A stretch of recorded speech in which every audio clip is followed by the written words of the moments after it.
all of Spider-Man 2 upcoming villains. You won't believe it. Hey guys, today we're going to be talking about all of Spider-Man 2 upcoming villains. You won't believe it. Let's get right into it. Hold on to your gaming consoles. Insomniac Games is back in action with an impressive sequel to their hit superhero video game Marvel Spider-Man. The new game promises a roller coaster ride for our beloved Peter Parker and Miles Morales, as they take on a horde of villainous characters, some familiar and some new. Our friendly neighborhood Spider-Men previously battled a band of vibrant baddies, ranging from the terrifying Dr. Octopus to the small but sneaky Shocker. But hey, why stop there? In the sequel, the game's amped up the stakes with the chilling Kraven the Hunter and the menacing Venom. The fresh off the press gameplay trailer for Marvel Spider-Man 2 gave us a sneak peek of the Lizard, and to our surprise, it seems Kraven's not hunting alone. He's got a whole posse of predators prowling the concrete jungle of New York City. So, let's meet the Rogues Gallery. Kraven and his merry band of hunters. He started as a disembodied voice in the first trailer, and now Kraven the Hunter is in full formidable form. A glimpse into the trailer shows Kraven unimpressed with his prey, until one of his lackeys suggests Spider-Man-ridden New York as a bountiful hunting ground.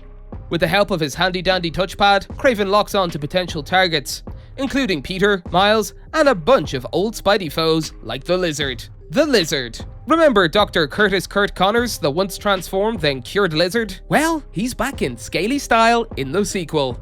The gameplay predominantly shows our spider duo hot on the trail of the transformed Connors, with Kraven's hunter not far behind. Surprise, surprise, the Lizard has grown bigger and meaner. More importantly though, Connors might be the key to curing Harry Osborn's incurable Osh-Torn syndrome. No pressure, right? Venom. The slick, inky black goo clinging to Harry in the first game hinted at the emergence of Venom, but we're left guessing about the origins of this clingy symbiote. It could have been Oscorp's brainchild to save Harry, or maybe they stumbled upon the alien entity. Intriguingly, Peter's first brush with the symbiote happens at Connor's place, sparking rumors about his role in its genesis. The sight of a more aggressive, black suit-clad Peter is stirring up theories about a potential boss fight between him and Miles. After all, it wouldn't be a superhero game without a bit of friendly fire. Wraith. In the DLC for Marvel Spider-Man, The City That Never Sleeps, Spidey's trusty police pal, Yuri Watanabe, got booted from the force for trying to whack Hammerhead.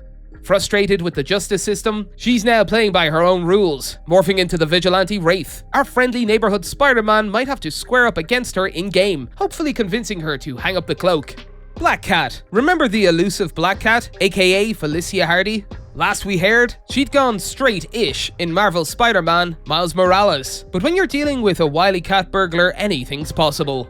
Could Kraven the Hunter lure her out of her peaceful life? Or maybe she's just itching for a little harmless mischief, keeping Spider-Man on his toes for old time's sake. Taskmaster.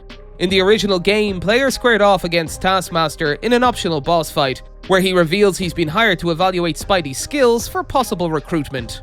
Could his mysterious employer surface in the sequel? The game's ripe for more villain factions beyond just Kraven's hunters. Prowler. At the end of Marvel's Spider-Man, Miles Morales, Aaron Davis, aka the Prowler, helped expose Simon Krieger's crimes, leading to Krieger's arrest. The last we heard from him, he was thanking his nephew Miles for helping him turn a new leaf. It's puzzling then that he's back in his Prowler costume, possibly as part of Miles' side quest in the new game.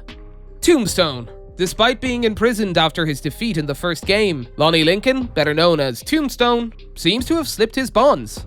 He's likely coming back for more despite Spider-Man having concocted a counter-drug to nix his invulnerability. Maybe Tombstone's condition has evolved, and our web-slinging heroes will have to reserve him a spot in the raft. Stay tuned. Shocker. Our favorite underdog, Shocker. He's big enough to get his own boss fight, but too small to make it onto the Sinister Six roster.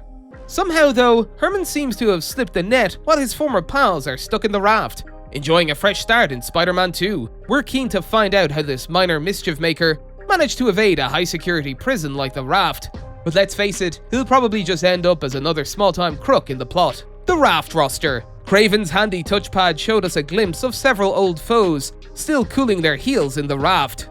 The lineup includes Vulture, Rhino, Electro, Otto Octavius, and Kingpin. Considering a repeat jailbreak would be a rerun of the first game, we're betting these villains will be benched for the sequel. Surprise villain cameos, anyone? Insomniac Games is a pro at surprises, and we're sure they've got a few up their sleeves for the sequel.